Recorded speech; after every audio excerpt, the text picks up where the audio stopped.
When we think of the concept of liberty, one of the words that comes to mind is trust. Trust that our freedom is secure. But indeed, that is not the case, at least with regards to Liberty Safe. I'll explain as we explore.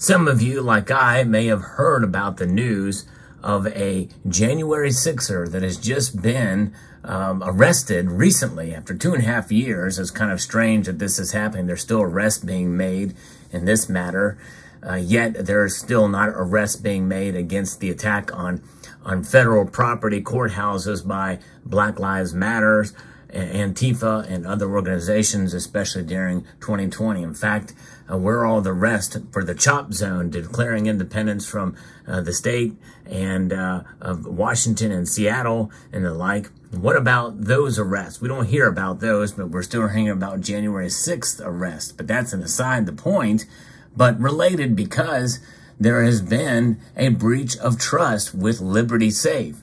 Several members of the community reached out to me with stories about this. I'm going to be referencing a piece from Fox Business that talks about the backlash from conservatives over Liberty Safe, saying that they should be boycotted. But let's get into some of this because we're going to take a look at it from a nuanced point of view, as I like to do in cases like this.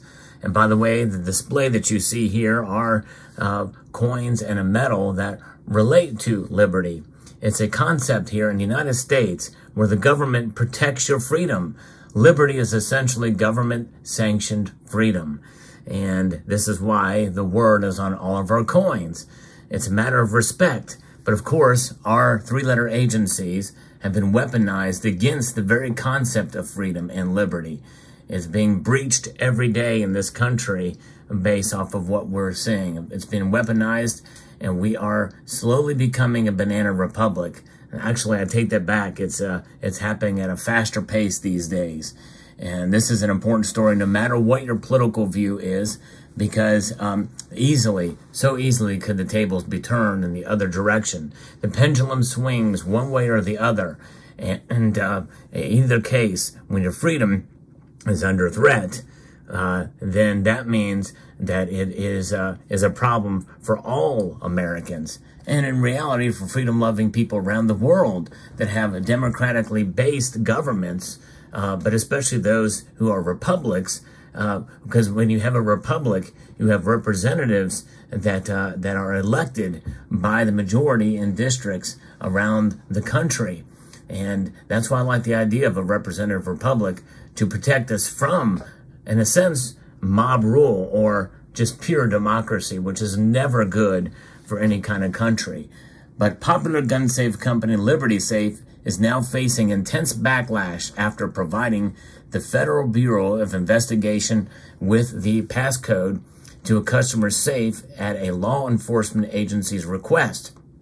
And some are calling for boycotting the brand.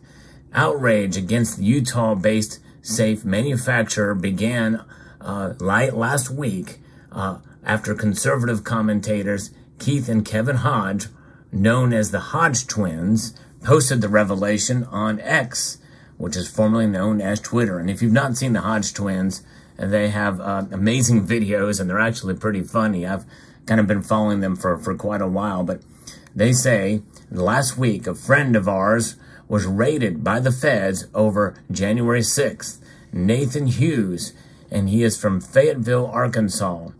He was raided by the FBI and arrested at gunpoint. His girlfriend, who just had a miscarriage, was also held at gunpoint and put into handcuffs. The FBI turned off his security cameras, unplugged his internet, and flipped his house upside down in a search. The feds called the manufacturer of his Liberty gun safe and got the passcode to get into it, all for protesting at the Capitol over 2.5 years ago. He is being charged now with crimes related to January 6th. He didn't assault anyone, and he didn't vandalize anything. He's being labeled as a domestic terrorist and a traitor to his country's by woke leftists and the media. Nate is just like us. He is an outspoken American patriot. He loves freedom. He loves his country and would do anything to preserve our rights. He's been fighting to save our country for years now. So it goes on about this, but nonetheless, this is one point of view, and I understand that. There's obviously different points of view, but if this is indeed solely related over the Capitol riot that happened, and maybe he breached, maybe he went in. Of course, a lot of people were let in by the Capitol Police. People don't talk about that a whole lot. And there's other people who should be gone after, like for planting pipe bombs and the like, and others whose faces have been shown all over social media who have not been arrested yet, who did far worse. And, of course, some of the reasons why they think that's the case is because they may have been plants by the FBI or other organizations in order to stoke potential violence. So I've never understood why people were let in, why there's not more security there at the very beginning. But nonetheless, that's another story. What this is about is Liberty Safe turning over the passcode. Now, the story continues here that outrage against the Utah-based manufacturer began. Nathan Hughes himself confirmed the story the next day, saying in a video posted on X that Liberty Safe gave the FBI a master code to get into my gun safe. He added, "Pretty crazy. Didn't know safe companies would do that."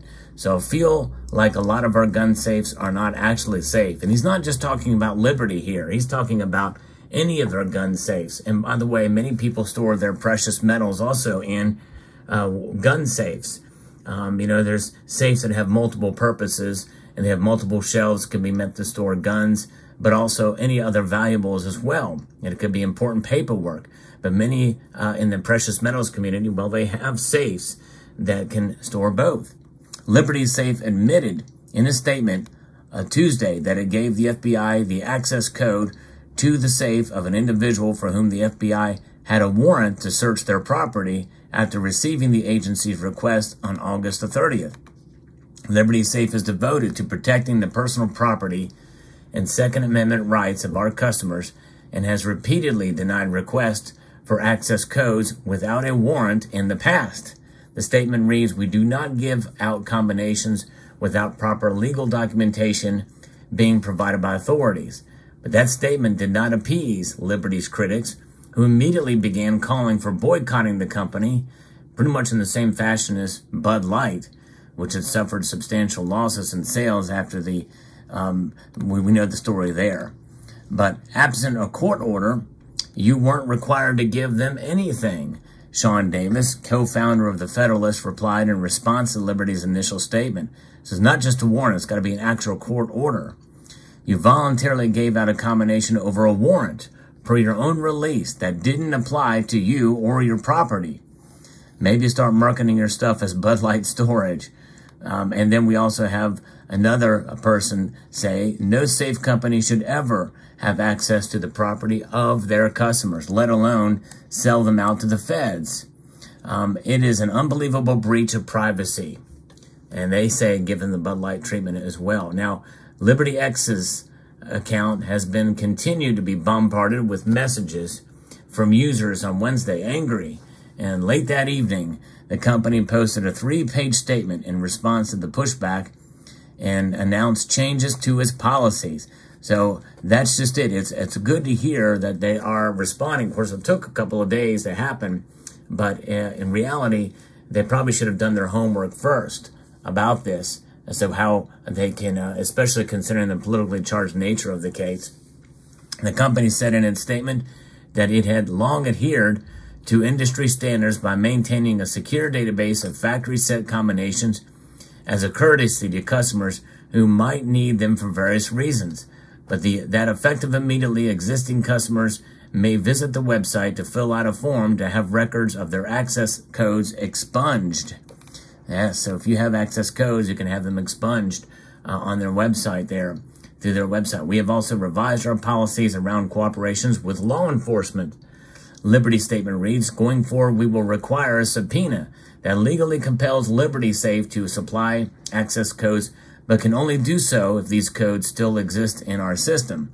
Well, I still think it ought to be even more deeper than that. I think that ought to be based off of an actual court order, and it has a little bit more teeth to it than a mere warrant. Because a warrant essentially is for a property owner, not for any access codes to any devices or materials inside of a home, from what I understand legally. But again, I could be wrong on that as well, too. The other nuanced argument here is that, how has this happened in other cases that it's not been documented with other safe owners that are not necessarily politically charged cases like this? Another thing that I heard, but I cannot verify, is that the owners of Liberty Safe, the more recent owners that bought the company, have more left-leaning views. And maybe that led to their, quote, cooperation in this case. But nonetheless, this is causing quite a stir, and it just makes you wonder if your gun safes are really safe. And if in fact you do ask to have your codes expunged, will that actually happen? And does that raise a red flag as well, too? I don't know. It's a fascinating topic of discussion. Let me know what your thoughts are in the comment section below. I guess in the end, no matter what kind of safe you have, it comes with a combination. You can't change your combination, can you? I don't know that you can. I guess with the electronic keypads, you probably could. I don't know. But nonetheless, if it's hard-coded in a combination, what do you do? Now, there are things you can do, and I'm going to talk about that. There's two things you can do. If you have the ability to switch out the lock on it by a locksmith to have a new lock put in place, you could do that if it's able to be retrofitted in that regard. The other thing you can do is retrofit it yourself with some sort of device that wraps around your safe that you can bolt on and solder on fairly effectively, that would not only provide protection against unwarranted or even warranted searches and seizures, but it provides an extra layer of protection against any criminal that may come in and try to break into your safe. Or if somebody has the password or passcode or combination. So they have to, it provides another extra of security, but you would have to have some experience in doing welding and putting together a system in place that has provided an actual arm to wrap around your safe, and then you put a lock on that, a padlock on it, where you only have the key. That key is the only thing that can get into it, and so that is the case. That would be what you would do in order to protect your safe from something like this from happening, and to double protect it from any kind of criminal activity or a robbery or burglary that could take place. So there you have it. But are your safes really safe? We really can't say right now, because any manufacturer probably has some sort of access code. In fact, I would say that even Liberty Safe may not completely expunge that record, because if somebody calls and they've lost their combination, how are they going to get it back? If it's not there, if it's expunged from the record, would they be able to get it? My guess is they probably still would, but I don't know. It's a very fascinating, interesting discussion. Let me know what your thoughts are. It just goes to show you that just when you think you're safe, well, you may not be totally safe. Your valuables, your guns, and your coins, and your precious metals. So hope you found this video informative, insightful. Thanks again to several of you who have sent me stories about this. I'd like to extend a multitude of gratitude to you all for watching, and to encourage you to please rate, share, comment, and subscribe.